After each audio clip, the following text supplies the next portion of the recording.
ನಿನಗೇನು ಗೊತ್ತು ಈ ಗಜರಾಜನ ಕಪಟ ನಾಟಕದ ಸನ್ನಿವೇಶ? ಮಗನೇ, ಇಂದು ನನಗಾಗಿ ಕಾಯ್ದ ರಾಧೆಯನ್ನು ನಿರ್ವಹಿಸಿಕೊಂಡು ಹೋಗಿರುವೆ ಎಂದಾಗ ಸಮೀರ್ ಬಾಕ್ರಮುಲಿ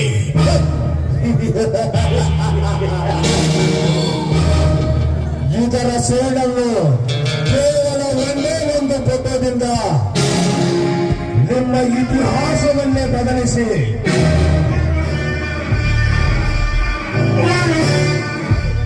ಮತ್ತೆ ರಾಧೆಯನ್ನು ಕಂಡನ ಬಲಿಸಿಕೊಂಡು ಆ ದೇವೇಗೌಡರ ಸರ್ವ ಸಂಪತ್ತಿಗೆ ನಾನೇ ಚತುರ ಚಕ್ರವರ್ತಿಯಾಗಿ ಮೆರೆಯುತ್ತಿದ್ದರೆ ನಾನು ಲೈಫ್ ದಸರಾಚನೆ ಅಲ್ಲ.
ಚೆಲ್ಲುವುದು ಆ ರವಿಕಾಂತ್.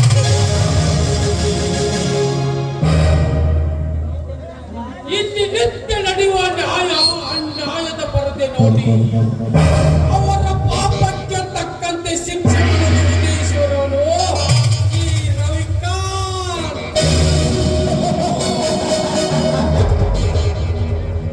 ಈ ವ್ಯಕ್ತಿ ಪುರುಷರ ಎದುರಿಗೆ ಯಾವನಾದರೂ ಬಂದರೆ ಅವನನ್ನೇ ಯಮನ ಪಾದಕ್ಕೆ ಸೇರಿಸುವುದೇ ನನ್ನ ಗುರಿ.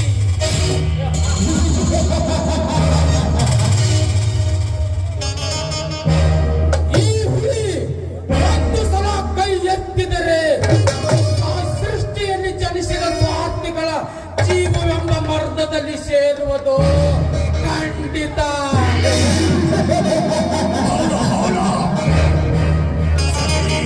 ಇದು ಕಲಿಯುಗ.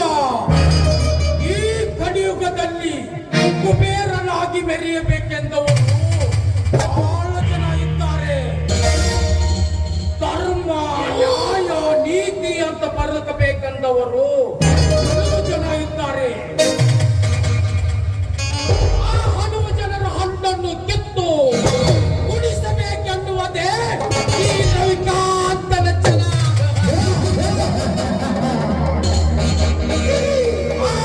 ರಾಜ ಒಮ್ಮಿನರ ಜೀವಿಗಳ ಕೊರಳಿಗೆ ಹಗ್ಗ ಒಗೆದರೆ ಮುಗಿಯಿತು ಅವರ ಪ್ರಾಣ ಸನ್ನಿಧಿಯಲ್ಲಿ. ಈ ಯಮರಾಜ ಒಮ್ಮೆ ಈ ಕಲಿಯುಗಿನ ಪಾಪಿಗಳ ಮೇಲೆ ಕೈ ಎತ್ತಿದರೆ ಅವರ ಔಷಧ ಚೀಲ ಬಂದು ಬೀಳುವುದು ನನ್ನ ಸನ್ನಿಧಿಯಲ್ಲಿ. ಅದರಲ್ಲಿ ಯಾವನಾದರೂ ಕಟಕನಾದರೂ ಈ ಶ್ರೀಕುಲಕ್ಕೆ ಕೈ ಹಾಕಿ ಅವರನ್ನೇ ದಾರಿ ತಪ್ಪಿಸಿದರೆ ಅಲ್ಲೇ ಅವರ ಮರಣ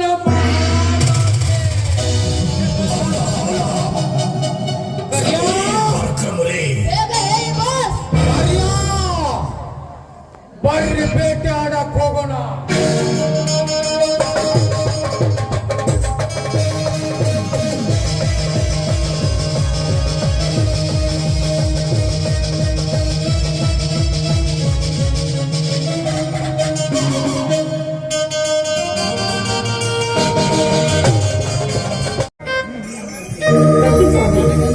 ಯಾಕೆ ಮುಖ ಬತ್ತಿ ಬಾಡ್ದಿಂದಾಗಿದೆಯಲ್ಲ? ಯಾಕೆ ಏನಾಯ್ತು ರೀ? ಆಗಿಲ್ಲ ಜಯ. ಯಾಕೋ ಮನಸ್ಸಿಗೆ ನೆಮ್ಮದಿ ಇಲ್ಲದಂತಾಗಿದೆ ಜಯ. ನೋಡಿ, ನಿಮ್ಮ ಕಷ್ಟ ಸುಖದಲ್ಲಿ ಭಾಗಿಯಾಗುವ ಅರ್ಧಗಿರಿ ನಾನು. ನಿಮ್ಮ ಕಷ್ಟ ನನಗೂ ತಿಳಿಯಲಿ, ಹೇಳ್ರಿ ಅದೇನು? ಗಾಬರಿ ಆಗಬೇಡ ಜಯ, ಗಾಬರಿ ಆಗಬೇಡ.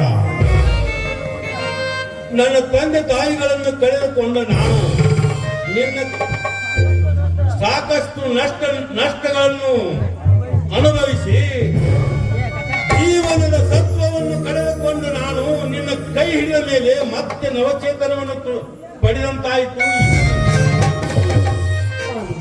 ಸದಾ ನನ್ನ ಜೊತೆಯಲ್ಲಿ ದೇವರಾಗಿ ಇದ್ದೀರಾ. ನಿಮ್ಮಂತವರ ಕೈ ಹಿಡಿಬೇಕಾದ್ರೆ ನಿಜವಾಗ್ಲೂ ನಾನು ಪುಣ್ಯವತಿ ಸ್ವಾಮಿ. ನಿಜವಾಗ್ಲೂ ನಾನು ಪುಣ್ಯ ಮಾಡಿ ಬಂದಿದ್ದೆ. ನೀನು ಈ ಮನೆಯ ಮಹಾಲಕ್ಷ್ಮಿ ಆಗಿ ಈ ಮನೆಯ ಹೊಸ್ತಿನ ದಾಟಿದ ಮೇಲೆ ನಿನ್ನ ಕೈ ಹಿಡಿದ ನಾನು ನನ್ನ ಪೂರ್ವ ಜನ್ಮದ ಪುಣ್ಯವೋ ನಾ ಕಾಣಿ. ನನ್ನ ಹೆಗಲಿಗೆ ಹೆಗಲು ಕೊಟ್ಟು ನನ್ನ ಸಂಸಾರಕ್ಕೆ ದಿಕ್ಕುಚ್ಚಿ ಆಗಿರುವೆ ಅಂದಾಗ ನಿನ್ನನ್ನು ಎಷ್ಟು ಹೊಗಳಿದ್ರೆ ಕಡಿಮೆನೆ. ಹೊಗಳಿಗೆ ಸಾಕು ಪಡಿ ಬನ್ನಿ ಊಟ ಮಾಡಿದಿರಿ ಅಂತ ನಿಲ್ಲೇ ನನ್ನ ಚಿನ್ನ. ಬಿಸಿ ಬಿಸಿ ಪ್ರಸಾದಕ್ಕಿಂತ ಮುಂಚೆ ಈ ಸಂಚಲನ ಮೂಡಿಸಿದ ಮಾತುಗಾರನ ಮನೆ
ಯಾರೋ ಮೂರ್ಖ ನಿಮ್ಮಣ್ಣ.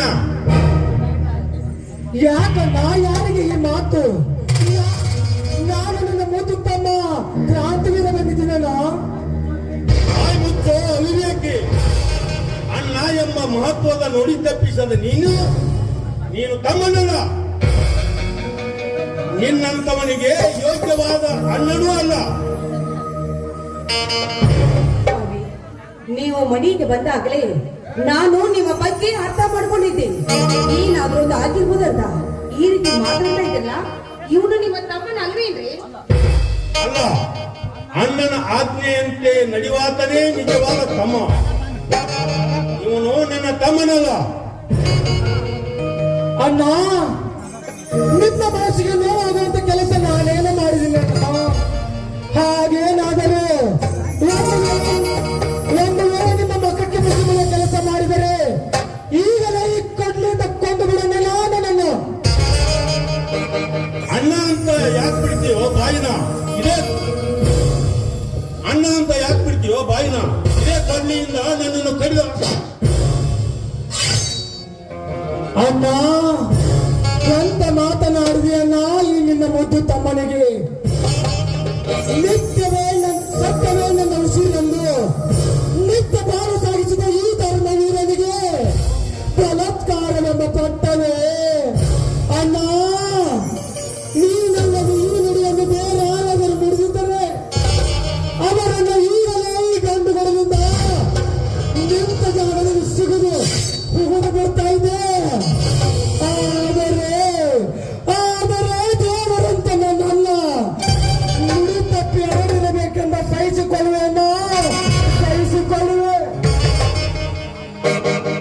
ಅಣ್ಣ ಅಂತ ಯಾಕೆ ಬಿಡ್ತೀಯೋ ಬಾಯಿನ? ಇದೇ ನನ್ನ ಕೊಡ್ಲಿಯಿಂದ ಕಡಿದು ಹಾಕುವ ನನ್ನನ್ನು. ಏನು ಮಾತಾಡ್ತಾ ಇದ್ದೀರಿ ನೀವು? ನನ್ನ ಮೈದನ ಎಂತವನಂತ ನನಗೆ ಚೆನ್ನಾಗಿ ಗೊತ್ತಿದೆ. ಅವನು ಧರ್ಮಬದ್ಧ. ಅದು ಅಲ್ಲದೆ ಒಂದು ಹೆಣ್ಣಿನ ಪ್ರಾಣ ಸೀಲವನ್ನು ಕಾಪಾಡುವ ಸೂರ. ಯಾದನ ಮಾತನ್ನು ಕೇಳಿಕೊಂಡು ನನ್ನ ಮೈದನಿಗೆ ಈಗೆಲ್ಲ ಅಪವಾದ ಕೊಡಬೇಡಿ. ಅತ್ತಿಗಮ್ಮ, ಇದು ಆ ಮನಮೂರ್ಖ ಗಜರಾಜ ಹಾಗೂ ಮನೆ ಹಾಳ ದೇವೇಗೌಡರು ಕಟ್ಟಿದ ಸುಳ್ಳಿನ ಕತೆ ಅಮ್ಮ, ಸುಳ್ಳಿನ ಕತೆ. ಇಲ್ಲ ಇಲ್ಲ, ಹಾಗಾದರೆ ನಿಜ ಹೇಳಣ್ಣ. ಇದನ್ನು ಯಾರು ನೋಡಿ ನಿನ್ನ ಮುಂದೆ ಹೇಳಿದರಂತ ಅವರನ್ನು ಈಗಲೇ ನಿನ್ನೆದುರಿಗೆ ಒತ್ತಿ ತಂದು ಕೇಳುವೆ ಈ ಸತ್ಯದ ಕಥೆಯನ್ನ. ಯಾರೋ ಯಾಕೋ ಸ್ವಂತ ದೇವೇಗೌಡನೇ ಹೇಳಿರ್ತಾನೆ.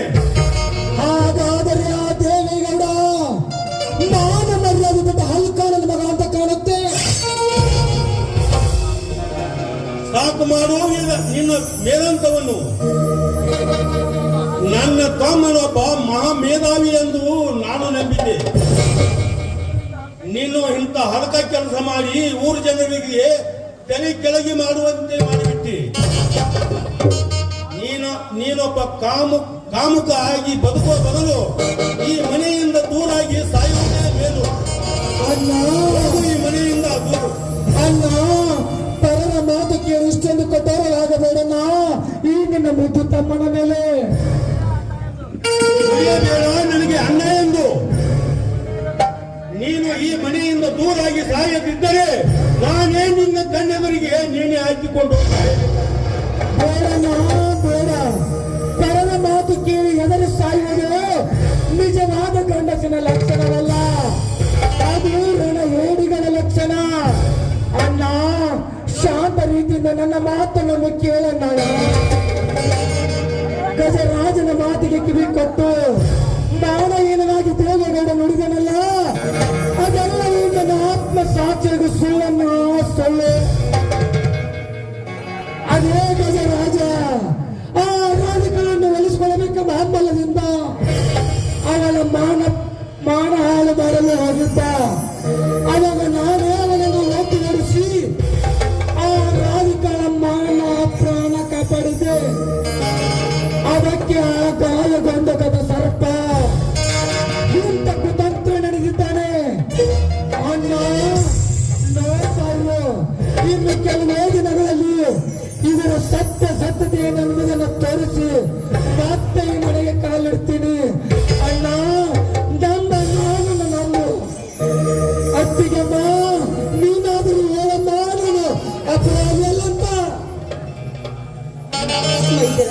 ಇಲ್ಲಪ್ಪ, ನೀನು ಮಾತ್ರ ಈ ಮನೆ ಬಿಟ್ಟು ಹೋಗ್ಬೇಡ ಕಣ್ಣ, ಹೋಗ್ಬೇಡ. ಅವನಿಗೆ ಬುದ್ಧಿ ಇಲ್ಲ ಅಂದ್ರೆ ನಿನಗೂ ಬುದ್ಧಿ ಇಲ್ಲ ಏನು? ಮನೆಯೊಳಗೆ ಹೋಗೋಣ. ಅತ್ತಿಗೆಮ್ಮ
ನಮ್ಮ ಅಣ್ಣ ಸಂಬಂಧವನ್ನು ಬೇರೆ ಬೇರೆ ಮಾಡುವಲ್ಲ ಮಗ. ನೋಡ್ತಾ ಇರೋ ನಿನ್ನ ಮನೆಗೆ